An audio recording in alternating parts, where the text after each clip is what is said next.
What's going on, Dolphins? It is your boy Dillon, and I got a few updates for you today, including one from the MLB and a couple from the NFL, and including something that some Dolphins specific related stuff that I want to talk about too. So let's go ahead and get into it. Real quick, the MLB stuff, just to add to the overall context of this whole situation. From Yahoo Sports, Brewers outfielder Lorenzo Cain opts out amid growing coronavirus concerns in MLB. Milwaukee Brewers outfielder Lorenzo Cain has opted out of the 2020 season after his club's weekend series against the St. Louis Cardinals was impacted by a series of positive coronavirus tests. At least 6 members of the Cardinals traveling party have tested positive over the last 2 days, forcing the postponement of Friday and Saturday's games at Miller Park. The teams are still scheduled to play a doubleheader on Sunday in Milwaukee, though those games are now in doubt as well.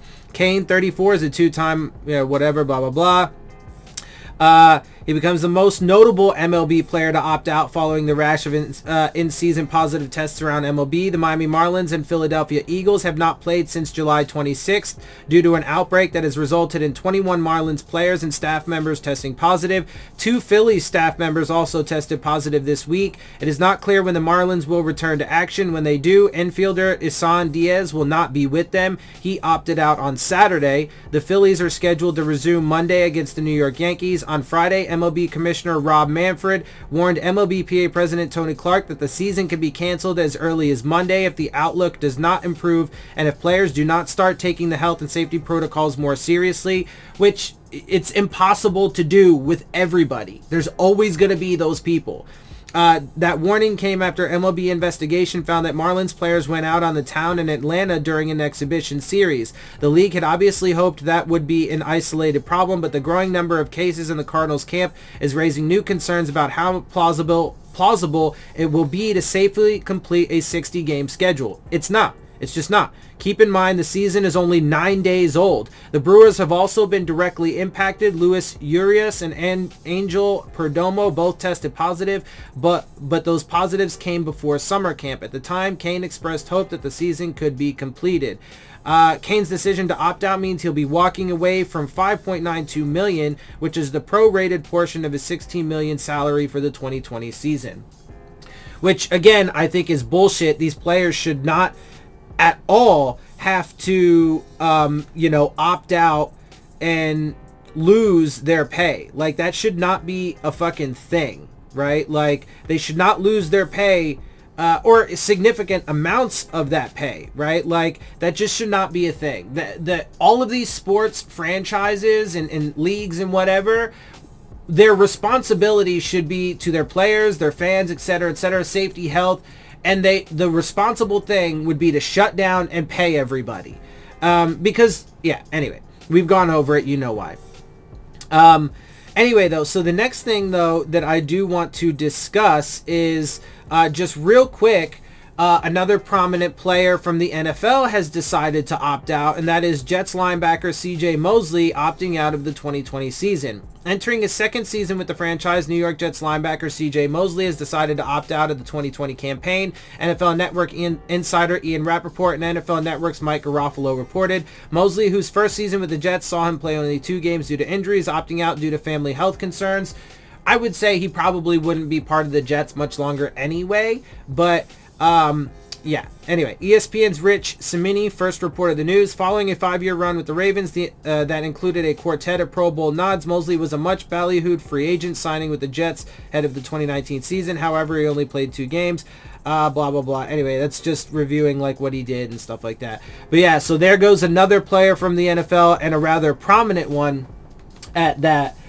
So look, man, I mean, dominoes are falling. If I'm not mistaken, though, today is the deadline for players to opt out from the NFL. Like, the NFL gave them a deadline. It does not appear as though the MLB has given, and to be honest, I'm not 100% on this because I don't know all the details of their situation, but it appears the MLB is not limiting their players, or they haven't reached any kind of limit to this point on whether or not they can opt out, because obviously as these concerns are growing in the MLB, more players are starting to opt out. So, but with the NFL, if I'm not mistaken, today is the deadline. So players will be locked in after today, which means that they will have to report to training camp. And if there are outbreaks, to my understanding, they can't opt out anymore.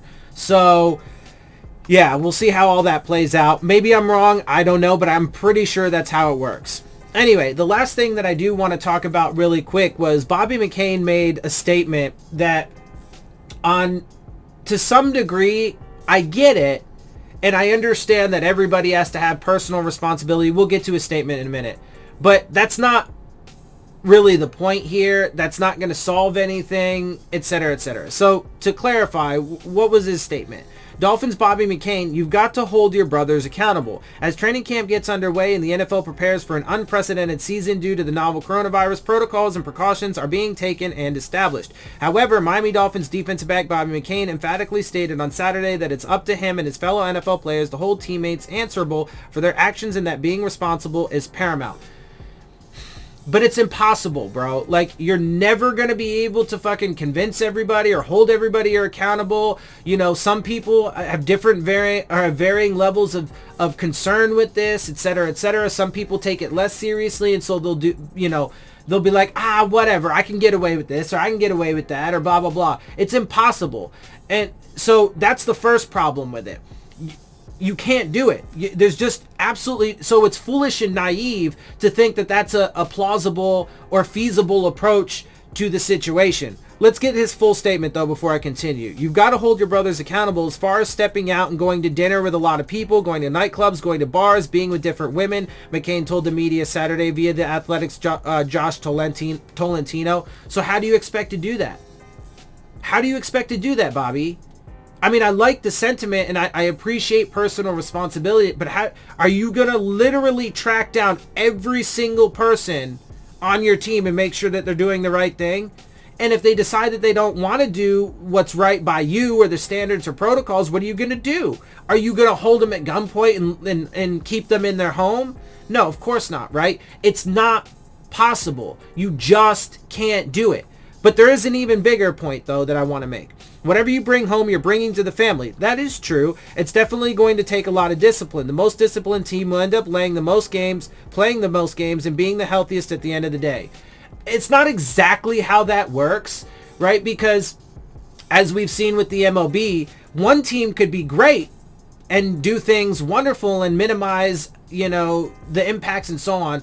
But then if another team that they're supposed to play gets shut down, well then it doesn't matter how well that one team did, they are greatly affected by that. So it's not exactly the most disciplined team will end up playing the most games. That's not true, right? When he says whatever you bring home, you bring to your family, that's true. It's definitely going to take a lot of discipline. That's true. But it's impossible to think that you're going to have every single person maintain that level of discipline, and impossible to think that you're going to be able to control this situation. And also, it's just definitely not true that the most disciplined team will end up playing the most games, because again, they will be affected by teams that have the larger issues.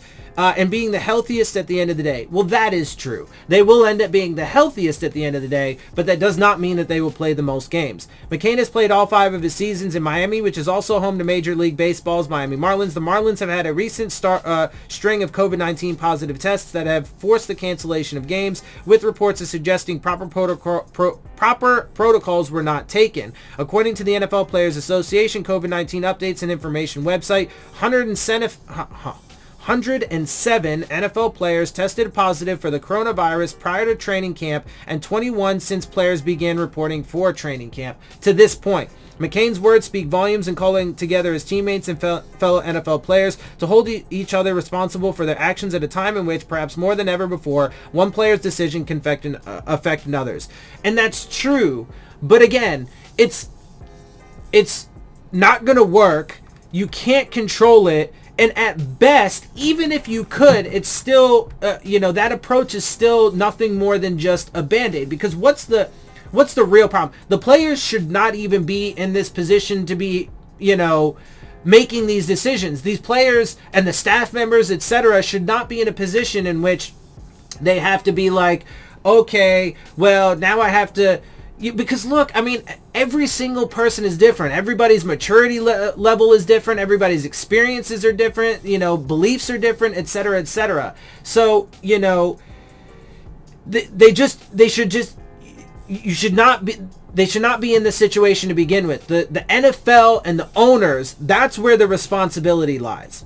Okay? I mean, look, again, I do think that, like, let's say, you know, a player decides to go out to a bar and he gets it and brings it in. Yes, obviously his bad decision played a part in that. But that never should have been a situation that could occur anyway. If that player decided to go, if there was no season and that player decided to go out, well, they might have, you know, infect themselves and maybe some of their family, which is terrible and sad and possibly disastrous. But it's not going to cause an outbreak within the organization and a building and amongst the team, because they wouldn't be in that situation to begin with. So it firmly rests, the responsibility firmly rests on the shoulders of the owners and the NFL, mostly. And then there's definitely some, you know, responsibility to be laid on some of these front office executives too, for just being completely complicit and on board with it and not being, you know, more outspoken and vocal, and even some of the coaches, because they do hold some positions of power and could be. John Harbaugh was the only one that I noticed that was really any bit vocal, you know, against this. I could be wrong. Maybe there were others, but he was the only one that I saw. So they do have, but again, those people shouldn't even, because they take their orders from the owners and the NFL. So the vast majority of responsibility rests with them. They should get the fucking, but again, and they know that, because that's why they want their players and fans and so on and so forth to sign waivers, so they don't have to be held responsible at the end of the day when the disaster strikes and there's massive outbreaks and people start dying, right? Anyway, you guys get it. So I've said it a million times, and unfortunately, as the days go by, you know, as more days peel by, I get proven more and more correct. And so we'll see. I mean, we'll see how long the NFL continues to operate before it gets shut down. It looks like Monday, you know, as soon as Monday, we might have, you know, word on the status of the MLB and whether or not they shut down. So, but the dominoes do continue to fall more and more and more. And so we'll see how it plays out. Anyway, with that, I'm going to get out of here. I hope you guys appreciate my perspective. If you do, make sure you hit the subscribe button. Make sure you hit the like button. Make sure you hit the bell if you want to get the alerts. Share my channel and videos with your friends and family. Leave your questions, comments, and concerns down in the comment section. And of course, as always, make sure you follow me on Twitter at Dillon Tartaro. And with that, I am out. I'll see y'all soon. Phins up.